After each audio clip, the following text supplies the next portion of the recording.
मंडळी नमस्कार। हा आपल्या नाशिक भेटीच्या व्हिडिओचा दुसरा पार्ट आहे। पहिला भाग पाहिला नसेल तर डिस्क्रिप्शनमध्ये लिंक दिली आहे, आपण पाहू शकता।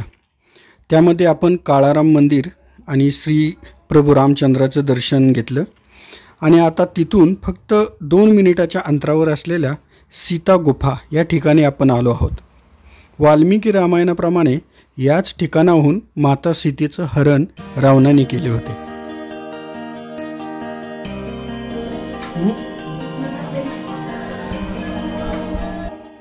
ही गुफा पूर्ण दगडामध्ये कोरलेली असून आतमध्ये राम, लक्ष्मण आणि सीता यांच्या सुंदर मूर्ती आपल्याला पाहायला मिळतात।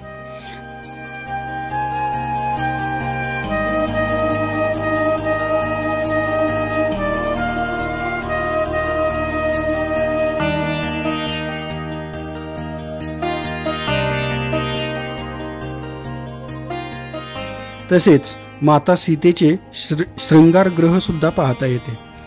या गुफेमध्ये एका वेळी एकच व्यक्ती प्रवेश करू शकेल एवढीच रुंदी आहे। काही ठिकाणी बसूनच पुढे सरकावे लागते।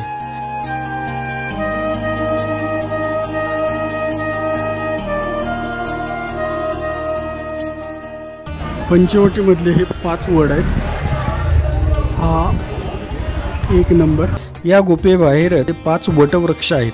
यावरूनच या स्थानाला पंचवटी असे संबोधले जाते।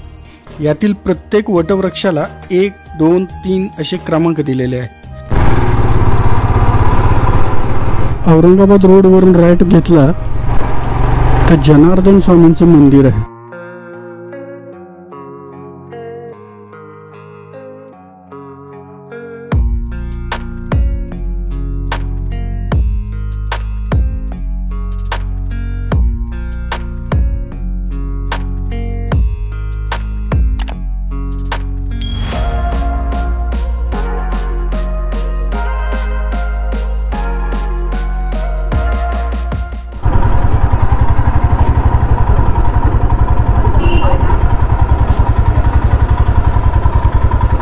पंचवटी पाहून झाल्यावर तिथून 3 किलोमीटर अंतरावर तपोवन आहे। येथे आपणाला एकमेव असे लक्ष्मण मंदिर पाहावयास मिळते। येथे लक्ष्मण शेषनागाच्या अवतारामध्ये आहे आणि हे लक्ष्मणाचे एकमेव मंदिर आहे।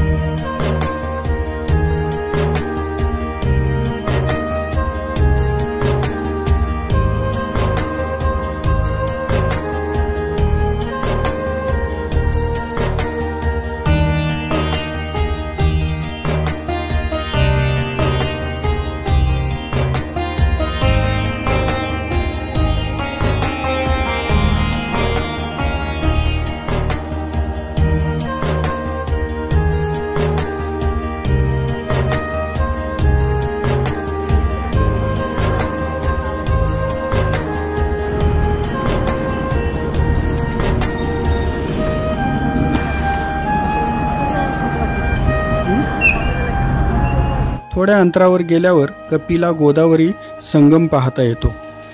येथेच लक्ष्मणाने रावणाची बहीण शूर्पणखा हिचे नाक कापून गोदावरीमध्ये फेकले। यावरूनच शहराला नाशिक हे नाव मिळाले। पौराणिक कथेनुसार माता सीता या ठिकाणी अग्नीमध्ये समाविष्ट होऊन ज्या सीतेचे रावणाने हरण केले ते माता सीतेचे मायावी रूप होते असं मानलं जातं। सामने दर्शन में भगवान राम और माता सीता। जहाँ भगवान की प्रतिमा है उसी जगह में ब्रह्मा, विष्णु, महेश तीनों ही देवता के चरण के 3 कुंड बने। ये बिछवे का तीर्थ है, इसे अग्निकुंड कहा जाता है। उसके साइड में मुक्ति कुंड और बड़ा है माता सीता स्नान करने की जगह सीता कुंड, सौभाग्य कुंड। रामायण में वर्णन है रावण के घर जाने से पहले भगवान ने माता सीता जी को यहाँ अग्नि में प्रवेश करवाया। अग्नि में से सीता जी का भगवान ने मायावी रूप निकाला। वो माया रूप रावण लंका ले गया। असल जो माता सीता जो थी वो इसी जगह में अग्नि में गुप्त हो गई। ये अग्नि तीर्थ है। यहाँ शूर्पणखा लक्ष्मण भगवान ने जो नाक काटी है ये मुख्य जगह यहाँ पर है।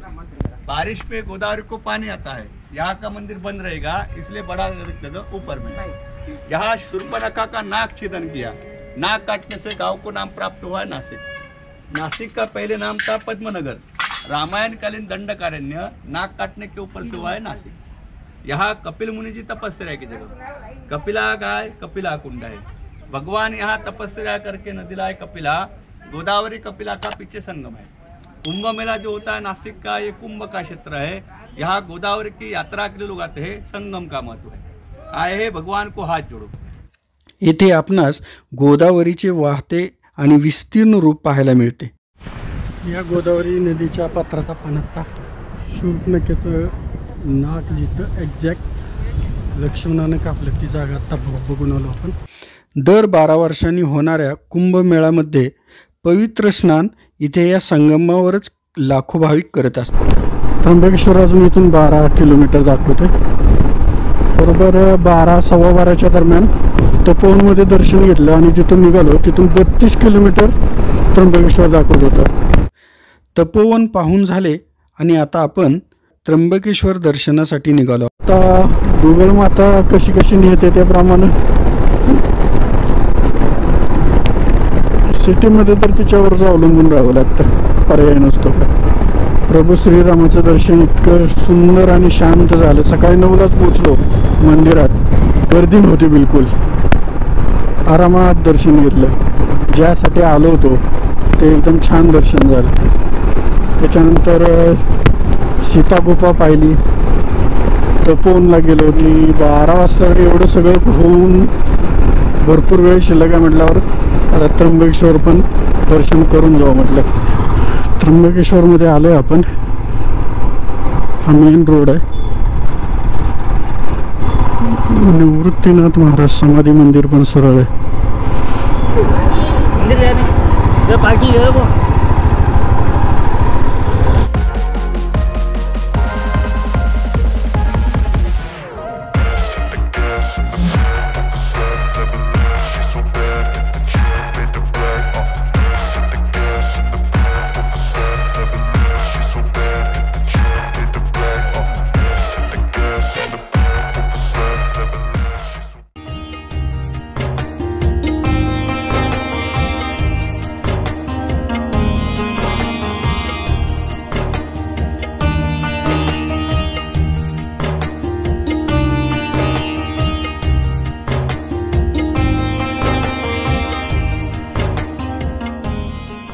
श्री गंगा गोदावरी मंदिर त्र्यंबकेश्वर सिंहस्थ कुंभमेळ्याचे ठिकाण आहे एकमेव।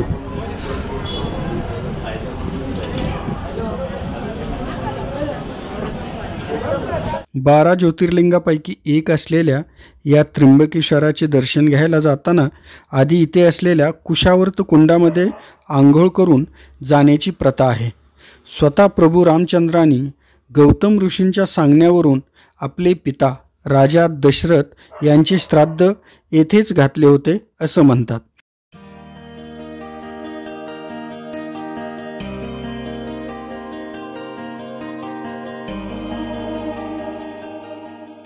या धार्मिक आणि पवित्र ठिकाणी अनेक प्राचीन मंदिरे आहेत आणि त्यावरील कोरीव काम अक्षरशः थक्क करणारे आहे।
गोदावरी नदी आपल्या उगमस्थानापासून भूगर्भ मार्गाने या कुशावर्त कुंडामध्ये प्रकट होते असं मानलं जातं। गौतम ऋषींनी कुशांचा बांध घालून चारी बाजूनी गोदावरीचं पाणी अडवलं म्हणून याला कुशावर्त असं म्हटलं जातं। भगवान शिव आजही या कुंडामध्ये स्नान करतात असं मानलं जातं। या कुंडाजवळच गंगा मंदिर, इंद्रेश्वर, गायत्री, बल्लाळेश्वर इत्यादी मंदिरं आपल्याला पाहता येतात। कुशावर्त तीर्थ त्र्यंबकेश्वर मंदिरापासून अगदी जवळ म्हणजे 300 मीटरवर आहे। विविध धार्मिक विधी करण्यासाठी आणि पापक्षालन व रोगमुक्ती साधण्यासाठी भारताच्या कानाकोपऱ्यातून लाखो भाविक येथे येत असतात। खूप सारे पुण्य संचय आणि सत्कर्म केल्यावरच तुम्हाला त्र्यंबक येथे जाण्याची इच्छा होते असं म्हणतात।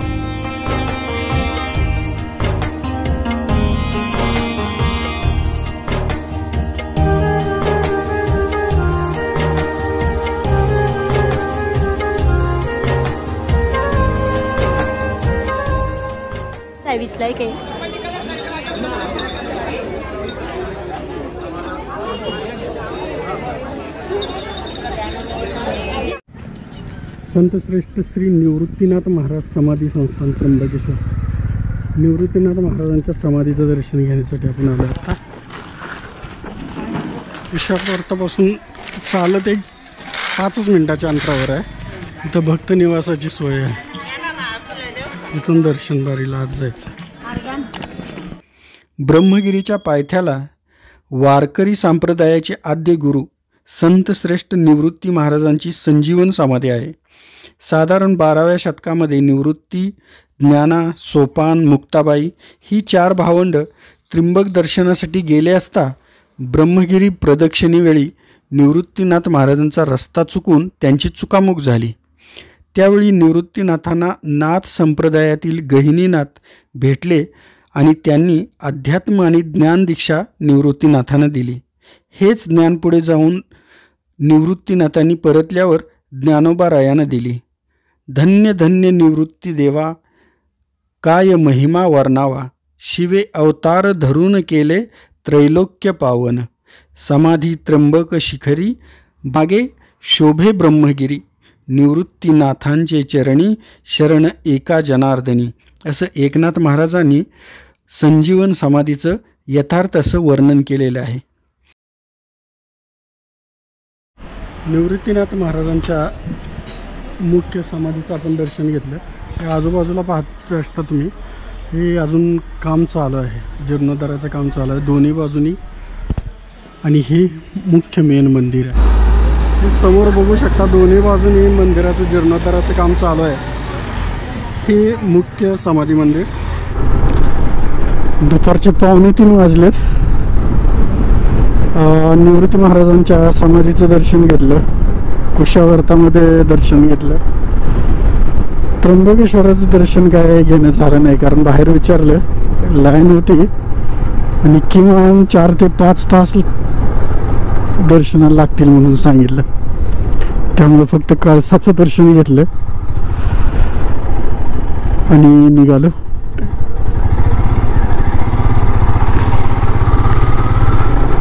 आता रिटर्न जर्नी आपली सुरू झाली। आज शनिवार रविवार असल्यानंतर खूप गर्दी असते देवस्थानच्या इथं। मला थोडासा अंदाज होताच गर्दी असणार म्हणून त्र्यंबकेश्वरला। ॲक्च्युली सकाळी जेव्हा आलो तेव्हा डायरेक्ट जर त्र्यंबकेश्वरला आलो असतो तर कदाचित दर्शन झालं असतं, पण थोडं यायला लेट झालं मला इथं। पण जे ठरवून आलो होतो काळाराम मंदिराचं दर्शन घ्यायचं ते झालेलं आहे। वेळ होता आपल्याकडे म्हणून आलो होतो, दर्शन झालं तर झालं, चान्स घेतला एक। ठीक आहे, इट्स ओके। हा अंजनाद्री पर्वत, हनुमानाचं जन्मस्थान। नंतर कधीतरी येऊ, हे दोन्ही एकत्रच करू आपण।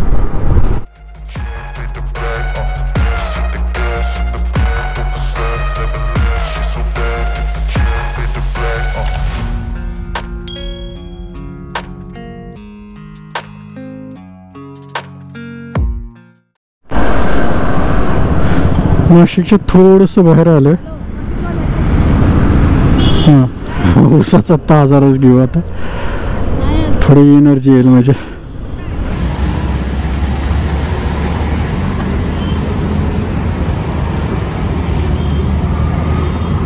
तर मंडळी, वारकरी संप्रदायाचा पाया ज्यांनी रचला त्या आद्य गुरु निवृत्ती महाराजांच्या संजीवन समाधी दर्शनाने या व्हिडिओचा शेवट करतोय. व्हिडिओ आवडल्यास नक्की लाईक करा, कमेंट करा आणि हा चॅनेल सबस्क्राईब करा. पुन्हा भेटू एका नव्या व्हिडिओमध्ये. काळजी घ्या आणि हो, फिरता येतंय तोपर्यंत फिरत राहा. धन्यवाद.